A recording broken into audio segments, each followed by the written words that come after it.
नमस्कार। आज हम डिस्कस करेंगे इंपॉर्टेंट नेशनल इंटरनेशनल अफेयर के क्वेश्चन। आप इनको जो है वो करंट अफेयर के क्वेश्चन भी कह सकते हैं। हर एक question exam point of view से जो है वो इंपॉर्टेंट है और डेफिनेटली आने वाले एग्जाम्स में आपकी हेल्प करेगा, जैसे कि पहले भी जो है वो करता रहा है। तो उत्तीर्ण सीरीज का हमारा ये पार्ट है। क्वेश्चन नंबर 1 से जो है डिस्कशन को स्टार्ट करेंगे। क्वेश्चन नंबर 1 में देखिए क्या पूछा गया है। क्वेश्चन नंबर 1 में पूछा गया है, recently operation Kamdhenu launched in which state UT to curb cattle smuggling. तो बोलते हैं कि अभी हाल फिलहाल में जो है ये ऑपरेशन कामधेनु जो है वो लॉन्च किया गया है। अब ये ऑपरेशन कामधेनु जो है वो लॉन्च किया गया है कौन से स्टेट, यूटी यानी कि केंद्र शासित प्रदेश में जो है वो इसको लॉन्च किया गया है। अब देखो, अगर हम बात करें कि ये ऑपरेशन कामधेनु जो है वो कहाँ पर लॉन्च किया गया है, कौन से स्टेट में लॉन्च किया गया है, तो ये जो है वो जम्मू कश्मीर में जो है वो लॉन्च किया गया है। जम्मू कश्मीर, ऑप्शन डी जो है वो इसका सही आंसर हो जाएगा। ठीक है, जम्मू कश्मीर में जो है वो इसको लॉन्च किया गया है, परंतु क्यों किया गया है, पूरी बात क्या है वो भी समझते हैं। ऑपरेशन कामधेनु जो है, जो पशुओं की स्मगलिंग होती है उसको रोकने के लिए जो है ये स्टार्ट किया गया है जम्मू कश्मीर पुलिस के द्वारा। और साथ में ध्यान रखना है कि इसका लक्ष्य क्या है। इसका लक्ष्य ये है कि जो लोग पशुओं की स्मगलिंग करते हैं, तस्करी करते हैं, वो जो मास्टरमाइंड होते हैं उनको पकड़ा जाए और इस तरह की एक्टिविटीज़ जो उनके द्वारा की जाती हैं उनको रोका जाए, उनके ऊपर जो है वो थोड़ा सा अंकुश जो है वो लगाया जाए। तो इसीलिए जो है इस ऑपरेशन कामधेनु को जो है वो लॉन्च किया गया है। जम्मू कश्मीर की अगर हम बात करें तो हमने एक क्वेश्चन और पढ़ा था उत्तीर्ण सीरीज में कुछ टाइम पहले। हमने पढ़ा था कि एक डाटा जो था वो निकाला गया था environment, forest and climate change minister जो कि भूपेंद्र यादव हैं उनके द्वारा जो है निकाला गया था। तो ये डाटा था फर्स्ट एवर स्नो लेपर्ड को लेकर। पहली बार जो था वो स्नो लेपर्ड की पॉपुलेशन की असेसमेंट की गई कि कितने स्नो लेपर्ड हैं। तो जम्मू कश्मीर में जो है वो देखा गया कि सबसे highest number of snow leopard जो है वो पाए गए हैं। और ये हम इंडिया के कॉन्टेक्स्ट में जो है बात कर रहे हैं। ये जो स्नो लेपर्ड पॉपुलेशन असेसमेंट है इंडिया की, इसमें आपने ध्यान रखना है कि ये फर्स्ट एवर ऐसी असेसमेंट जो था वो हुई थी, इसलिए इम्पोर्टेंट है। इसी रिपोर्ट के अनुसार जो है वो हमें ये भी जानने को मिलता है कि 718 स्नो लेपर्ड जो है वो प्रेजेंट टाइम में जो है वो है इंडिया में। इसमें जो है लद्दाख में जो है 477 है। और अगर हम बात करें उत्तराखंड, हिमाचल की, तो उनमें भी अलग अलग डाटा ये है, परंतु जो डाटा हमारे पास था वो हमने जो है डिस्कस कर लिया। ठीक है जी, ये क्वेश्चन डिस्कस हो चुका है। अगला क्वेश्चन देखें क्या बोलते हैं। यहाँ पर बोलते हैं India's first national dolphin research centre is located in. देखो, बोलते हैं कि भारत का पहला राष्ट्रीय डॉल्फिन अनुसंधान केंद्र जो है वो कहाँ पर स्थित है। अब देखो, अगर हम बात करें कि इंडिया का first ever dolphin research centre क्यों चर्चा में आया, तो ये भी हम जानेंगे, परंतु ये स्थित कहाँ पर है, तो ये पटना में स्थित है। ऑप्शन ए जो है वो सही आंसर हो जाएगा। ये चर्चा में इसलिए आया क्योंकि अभी हाल फिलहाल में जो था वो बिहार के सीएम के द्वारा जो था वो इसको इनाग्रेट जो था वो किया गया था। बिहार के सीएम हैं नीतीश कुमार, जिनके द्वारा जो है उसको इनाग्रेट किया गया। और साथ में ध्यान रखना है कि ये गंगा नदी के किनारे ही जो है वो स्थित है। पटना यूनिवर्सिटी का जो कैंपस है वहाँ पर जो है ये स्थित है। ठीक है जी, ये इतनी सी बात तो बेसिक है, बहुत ही ज़्यादा बेसिक है, ये आपको पता होनी चाहिए। अब हम बात करते हैं कि कोई और भी इस तरह का रिसर्च इंस्टीट्यूट है जो एग्ज़ाम में पूछा जा सकता है, तो वो हम जान लेते हैं कि कौन सा ऐसा रिसर्च इंस्टीट्यूट है, रिसर्च सेंटर है जो एग्जाम पॉइंट ऑफ व्यू से जो है वो इम्पोर्टेंट है। तो देखो, ऐसे रिसर्च इंस्टीट्यूट में आपको एक तो CPRI central potato research institute ध्यान रखना है। ये जो है वो अपने हिमाचल के शिमला में ही स्थित है, कुफरी या फिर कई बार बेमलोई भी ऑप्शन में जो है वो दिया जाता है। इंडियन इंस्टीट्यूट ऑफ पेट्रोलियम कहाँ पर स्थित है, ये जो है वो देहरादून उत्तराखंड में जो है वो स्थित है। Indian institute of chemical biology जो है वो कहाँ पर स्थित है, ये कोलकाता वेस्ट बंगाल में जो है वो स्थित है। एक टेक्सटाइल रिसर्च इंस्टीट्यूट है वो कहाँ पर स्थित है, वो अहमदाबाद में जो है वो स्थित है। और इस तरह के इंस्टीट्यूट और भी हैं बहुत सारे, परंतु ये हमने कुछ इंपॉर्टेंट वन जान लिए जो अभी हमें मिले, तो ये इतने से याद रखेंगे। और अगला क्वेश्चन देखते हैं हमारे पास क्या पूछा गया है नेक्स्ट क्वेश्चन में पूछा गया है, recently Tamas Sulyok elected as new president of which of the following country. तो बोलते हैं कि हाल ही में तमास सुलिओक को निम्नलिखित में से किस देश का नया राष्ट्रपति जो है वो बनाया गया है। अगर हम बात करें कि तमास सुलिओक कौन सी कंट्री के जो है वो नए प्रेसिडेंट बने हैं, तो वो बने हैं हंगरी कंट्री के। हंगरी कंट्री के जो है ये नए प्रेसिडेंट जो है वो बनाए गए हैं, ये आपने बात नोट करनी है। आपने और क्या क्या क्वेश्चंस या फिर और क्या क्या बातें यहाँ से ध्यान रखनी है। एक तो हंगरी की कैपिटल इंपॉर्टेंट हो जाएगी कि हंगरी कंट्री जो है उसकी कैपिटल कहाँ पर है। हंगरी की यहाँ पर तो हंगरी इसका ऑप्शन भी सही आंसर हो गया। हंगरी की कैपिटल कहाँ पर स्थित है, तो बुदापेस्ट में जो है उसकी कैपिटल जो है वो स्थित है। और इसकी करेंसी क्या है वो भी आपने ध्यान रखनी है कि हंगरी की जो है वो करेंसी क्या है, तो हंगेरियन फोरिंट करके जो है वो इसकी करेंसी है। हंगेरियन फोरिंट करके वो करेंसी आपने नोट कर लेनी है। इसके प्रेसिडेंट कौन बनाए गए हैं, इसकी करेंसी कहाँ प्रसिद्ध है, और इसकी करेंसी क्या है, और इसकी कैपिटल कहाँ प्रसिद्ध है, ये बातें तो पता चल गई। अगर अपॉइंटमेंट्स के बारे में हमने पढ़े तो हमने लोकपाल की अपॉइंटमेंट के बारे में पढ़ा था कि चेयरपर्सन ऑफ लोकपाल किसको बनाया गया है, तो वो हमने पढ़ा था AM कानविलकर को जो है वो बनाया गया है। एक क्वेश्चन हमने वो पढ़ा था। हमने पढ़ा था उससे पहले कि भूटान के नए जो था वो प्राइम मिनिस्टर बनाए गए थे, वो किसको बनाया गया था, तो शेरिंग तोब्गे को जो था वो भूटान का नया प्राइम मिनिस्टर जो था वो बनाया गया था, वो हमने नोट किया था। इसके अलावा हमने पढ़ा था कि फ्रांस के जो है वो यंगेस्ट जो है वो प्राइम मिनिस्टर बनाए गए हैं, तो गैब्रियल अटल को जो है वो फ्रांस का यंगेस्ट प्राइम मिनिस्टर जो था वो बनाया गया था।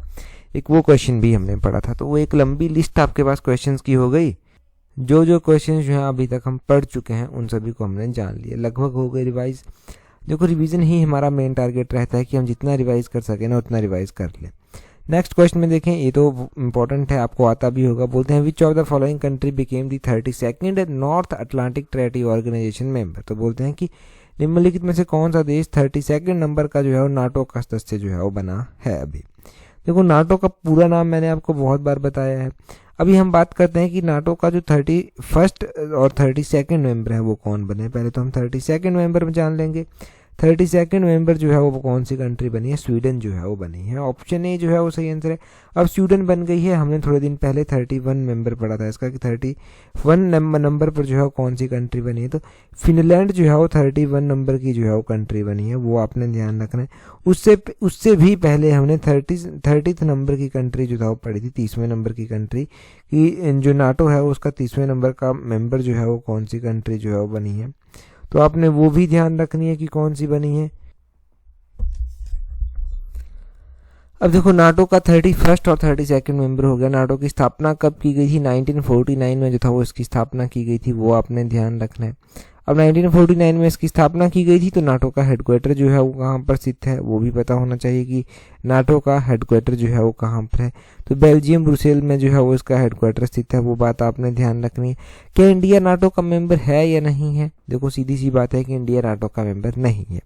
एक ऑफर इंडिया के लिए आता रहता है कि नाटो प्लस ऑर्गेनाइजेशन जो है वो बनाई जाए और उसमें जो है वो इंडिया को भी शामिल किया जाए, परंतु इंडिया जो है वो सीधे रूप से इसमें आने का इंटरेस्टेड नहीं है, ड्यू टू चाइना फैक्टर जो है ये बात कही जाती है।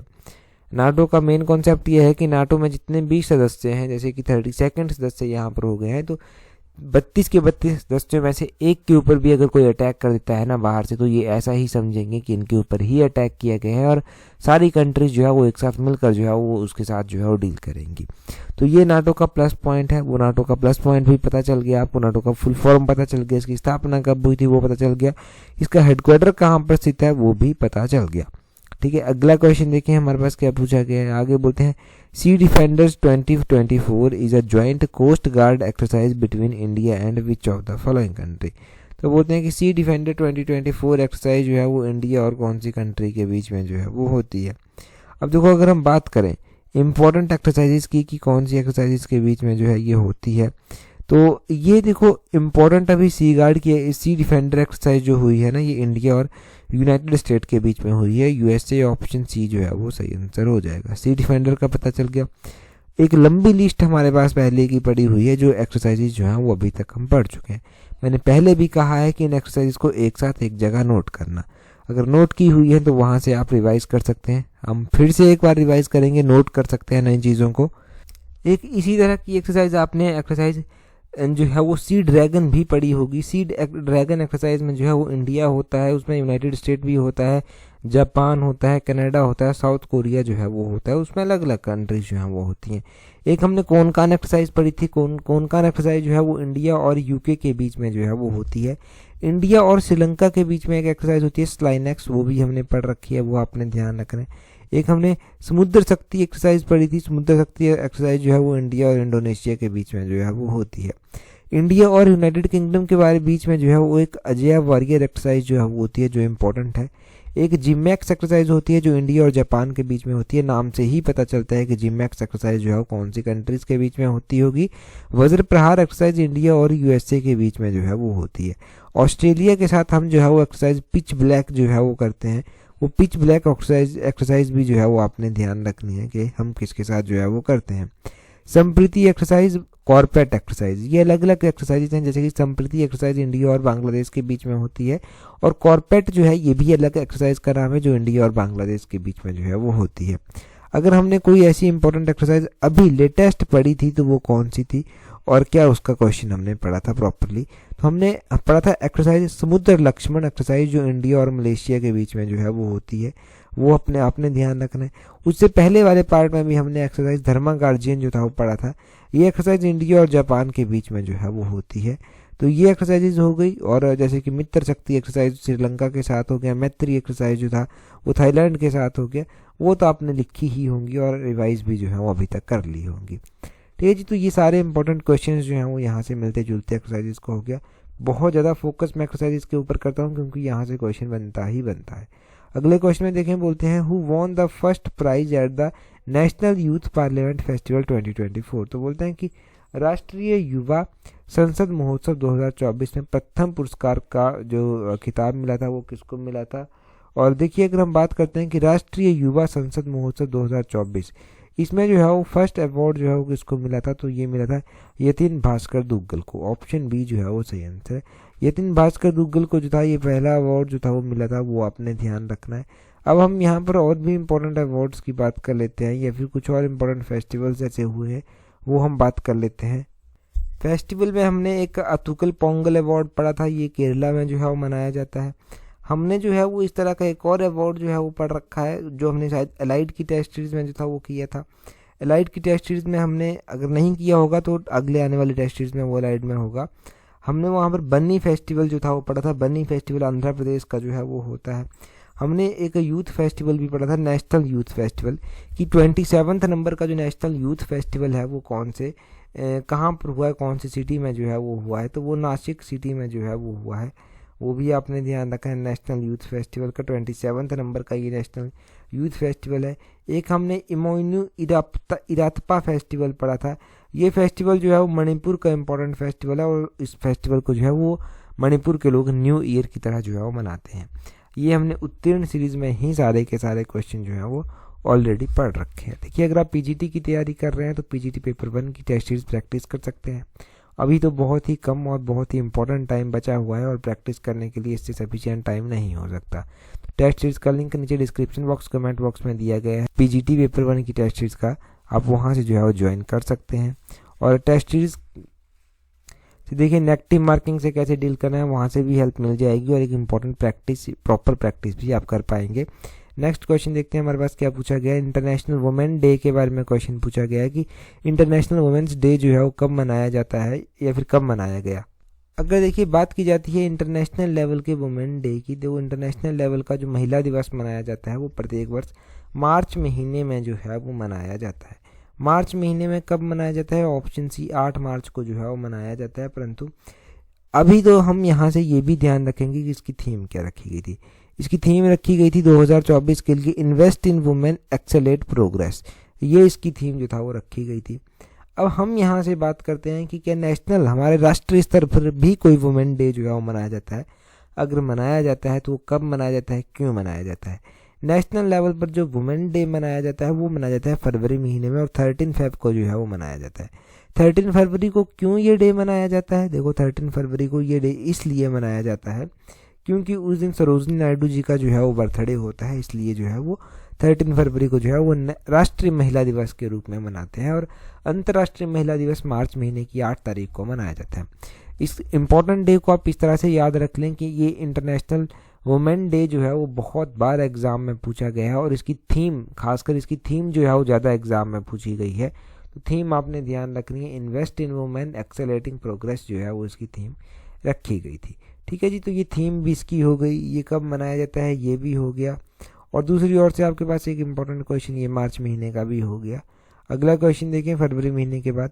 अगले क्वेश्चन में बोलते हैं India's first under water metro service is launched in which of the following city. तो बोलते हैं कि हाल ही में भारत की जो पहली अंडर वाटर मेट्रो सेवा है वो निम्नलिखित में से किस शहर में जो है वो शुरू की गई है। अगर हम बात करते हैं कि इंटरनेशनल जो अंडर वाटर मेट्रो सर्विस है वो कहाँ पर स्टार्ट की गई है, वो कोलकाता में जो है वो स्टार्ट की गई है। ऑप्शन सी जो है वो सही आंसर है। अब देखो इंटरनेशनल मेट्रो सर्विस जो है वो कोलकाता में स्टार्ट की गई है ऑप्शन सी सही आंसर है। ये फर्स्ट ऑफ डिफरेंट काइंड है कि जो पहली है इस तरह की, ऐसी पहले अभी तक जो है वो अंडर वाटर में मेट्रो सर्विस जो है वो अभी तक यहाँ पर नहीं चली है, परंतु ये अपने आप में पहली तरह की मेट्रो सर्विस इंडिया में चली है, तो एक प्राउड की बात होती है और इम्पोर्टेंट क्वेश्चन भी साथ में बन जाता है। तो यहाँ से अलग अलग क्वेश्चन और बनेंगे कि पहली जो ड्राइवरलेस ट्रेन हमने पढ़ी थी वो हमने कहाँ पर पढ़ी थी। तो बेंगलुरु को जो है वो फर्स्ट ड्राइवरलेस मेट्रो ट्रेन जो है वो मिली है, ये आपने ध्यान रखना है। फर्स्ट एवर ड्राइवरलेस मेट्रो जो है वो कहाँ पर है, वो बेंगलुरु में, वो आपने ध्यान रखना है। साथ में आपने क्या नोट करना है यहाँ पर कि जो फर्स्ट एवर ड्राइवरलेस मेट्रो जो बेंगलुरु में स्टार्ट की गई है, ये किसका पार्ट है, ये पार्ट है communication based train control system का। ये जो communication based train control system है इसका ये पार्ट है और ये जो है वो बेंगलुरु में चली है। ठीक है जी, ये क्वेश्चन हो गया। और यहाँ से हम थोड़ा सा ट्रेन के बारे में भी जो है वो जान लेते हैं। देखिए ट्रेन के बारे में क्या क्वेश्चन पूछा जाता है। फर्स्ट ट्रेन के बारे में क्वेश्चन पूछ लिया जाता है कि पहली ट्रेन जो है वो कहाँ से लेकर कहाँ तक और कब जो था वो चली थी। अगर हम ट्रेन की बात करें तो पहली ट्रेन जो था वो 1853 में जो था चली थी। ये फर्स्ट पैसेंजर ट्रेन थी जो 1853 में जो था वो चली थी और बॉम्बे टू थाना जो था वो चली थी। उस टाइम जो गवर्नर जनरल हुआ करते थे वो लॉर्ड डलहौजी जो था वो हुआ करते थे और लॉर्ड डलहौजी ही थे जिनके कार्यकाल के दौरान बाद में चलकर जो था वो 1857 का वॉर भी हुआ था और उसके बाद वाइसराय जो था वो बनाए गए। पहले वाइसराय कौन बने थे, लॉर्ड कैनिंग जो था वो पहले वाइसराय जो था वो इंडिया के बने थे। इस तरह का इंपॉर्टेंट क्वेश्चन भी एग्जाम में पूछा जाए तो वो भी आपका बिल्कुल पूरी तरह से क्लियर होना चाहिए, कोई दिक्कत नहीं होनी चाहिए। अगले क्वेश्चन में बोलते हैं who is the first female sniper in the border security force. तो बोलते हैं कि बीएसएफ में जो है वो बोलते हैं पहली महिला स्नाइपर जो है वो कौन बनी है, किसको जो है वो बनाया गया है। तो फर्स्ट एवर जो महिला स्नाइपर बनी है और वो भी बीएसएफ में जो बनी है वो बनी है सुमन कुमारी। ऑप्शन सी जो है वो सही आंसर है। सुमन कुमारी जो है वो बीएसएफ की पहली जो महिला स्नाइपर है वो बनी है। इंदौर की है। इंदौर की ये बात है कि सब इंस्पेक्टर है सुमन कुमारी, ये जो है वो हिमाचल प्रदेश से ही संबंध रखती हैं और ये फर्स्ट बीएसएफ की जो है वो वुमेन स्नाइपर बनी है और इन्होंने 8 वीक की कंप्लीटिंग जो 8 में वीक की जो इम्पोर्टेंट ट्रेनिंग होती है उसको पूरा करने के बाद जो है ये किताब हासिल किया कि ये सक्सेसफुली जो है वो पहली इंडिया की वुमेन स्नाइपर जो है वो बन पाई है। अच्छा, वुमेन स्नाइपर तो ये बन गई परंतु हिमाचल से भी है, ये भी पता चल गया। पूरा बात क्या है, देखो हिमाचल प्रदेश से ये सुमन कुमारी जो है वो कहाँ पर इनका होम टाउन है, तो मंडी जिले की है ये सुमन कुमारी और बीएसएफ की पहली महिला स्नाइपर बनकर जो है वो इन्होंने इतिहास जो है वो रच दिया है। बीएसएफ के इंदौर में जो हेडक्वार्टर स्थित है या फिर इंदौर में जो इनकी कमांड है वहाँ पर जो है ये इंस्पेक्टर सुमन कुमारी जो है ये मुकाम इन्होंने हासिल जो है वो किया है। ठीक है जी, ये आप यहाँ पर इंस्पेक्टर सुमन कुमारी के बारे में याद रखना। हमने जो था वो कैप्टन शिवा चौहान के बारे में भी पढ़ा था कि पहली महिला ऑफिसर जो ऑपरेशनली डिप्लॉय की गई है कुमार पोस्ट इन सियाचिन, वो जो है वो बनी है। दूसरा इसी तरह का क्वेश्चन हमने सियाचिन के बारे में क्या पढ़ा था, हमने सियाचिन के बारे में पढ़ा था कि कैप्टन गीतिका कौल जो है वो फर्स्ट मेडिकल ऑफिसर बनी है जो सियाचिन में जो है डिप्लॉय की गई हैं। और ये कैप्टन गीतिका कौल का क्वेश्चन तो ये पूछा भी गया है अभी पेपर 1 में, किसी पेपर 1 में जो था ये पूछा गया है, तो ये क्वेश्चन आपका सेट था, पहले भी सेट था, बिल्कुल क्लियर था, अभी भी बिल्कुल क्लियर हो गया, तो इस क्वेश्चन में डाउट ना रहे कोई भी। अगला क्वेश्चन देखते हैं हमारे पास क्या पूछा गया है। नेक्स्ट क्वेश्चन में बोलते हैं national bank for agriculture and rural development was established on the recommendation of. तो बोलते हैं कि नाबार्ड बैंक की स्थापना किस समिति की रिपोर्ट के आधार पर जो था वो की गई थी। ये क्वेश्चन जो है वो इम्पोर्टेंट क्वेश्चन है नेशनल इंटरनेशनल अफेयर का, करंट अफेयर का नहीं बनेगा परंतु नेशनल इंटरनेशनल अफेयर में ऐसे क्वेश्चन भी पूछे जा सकते हैं, तो ऐसे क्वेश्चंस के ऊपर भी प्रॉपर कमांड होना जो है वो ज़रूरी है। नाबार्ड बैंक की स्थापना किस समिति की रिपोर्ट पर की गई थी, वो थी शिवरामन कमेटी। ऑप्शन ए जो है वो सही आंसर है। अब देखो नाबार्ड की स्थापना की कब गई थी, नाबार्ड की स्थापना 1982 में जो था वो की गई थी। 1982 में इस शिवरामन कमेटी की जो रिपोर्ट आई थी उसके आधार पर जो था वो नाबार्ड की स्थापना की गई। नाबार्ड का पूरा नाम अगर एग्जाम में पूछ लिया जाए तो national bank for agriculture and rural development जो है वो इसका पूरा नाम है। अब नाबार्ड की स्थापना के साथ साथ इसका हेडक्वार्टर कहाँ पर स्थित है वो भी तो पता होना चाहिए। नाबार्ड का जो हेडक्वार्टर है वो स्थित है कहाँ पर, मुंबई में स्थित है, मुंबई में इसका हेडक्वार्टर जो है वो स्थित है, तो उसको भी जो है वो आप ध्यान रखें। ठीक है जी, ये सारे इंपॉर्टेंट, मैं तो कहूँगा मोस्ट इंपॉर्टेंट क्वेश्चंस जो हैं वो हो गए नाबार्ड के बारे में। अब इस तरह के क्वेश्चंस को रिवाइज करना या डिस्कस करना इसलिए इम्पोर्टेंट है क्योंकि प्रीवियस ट्रेंड के अनुसार अगर हम देखेंगे तो करंट अफेयर के साथ साथ हमें बाकी पोर्शन भी जो है वो साथ साथ में पढ़ने होंगे, या फिर जो पढ़ा हुआ है इन चीज़ों को रिवाइज करना होगा। एग्जामिनर कुछ भी पूछे उस चीज़ के लिए हमें तैयार रहना है। हमने सरकारिया कमेटी भी पढ़ी हुई है, हमने मंडल कमेटी भी पढ़ी हुई है, या फिर सरकारिया कमीशन आप कह लीजिए। कौन से ईयर का था ये सरकारिया कमीशन? देखिए जी, सरकारिया कमीशन जो था वो 1983 में अपॉइंट किया गया था। 1983 में इस कमीशन को जो था वो RS सरकारिया जस्टिस थे, ये इनकी अध्यक्षता में जो था वो बनाया गया था। सेंटर और स्टेट के रिलेशंस को देखने के लिए जो था उसको बनाया गया था, उनको किस तरह से सुधारा जा सकता है। उसके बाद पूंची कमीशन भी आया था, पूंची कमीशन तो 2007 में जो था वो आया था। और अगर हम बात करें मंडल कमीशन की कि मंडल कमीशन जो था वो कब आया था, तो मंडल कमीशन भी इम्पोर्टेंट कमीशन है। ये कमीशन जो था वो लगभग जो था मोरारजी देसाई जो था वो उस टाइम प्राइम मिनिस्टर हुआ करते थे, उनके टेन्योर में जो था वो इसको अपॉइंट किया गया था। और 1978 के आसपास की बात है कि इस कमीशन को एस्टेब्लाइज करने की अनाउंसमेंट जो था वो कर दी गई थी और कहा गया था कि इस तरह का कमीशन जो है वो बनाया जाएगा। ठीक है जी, तो ये आपने यहाँ से सारी बातें नोट की, ध्यान रखी।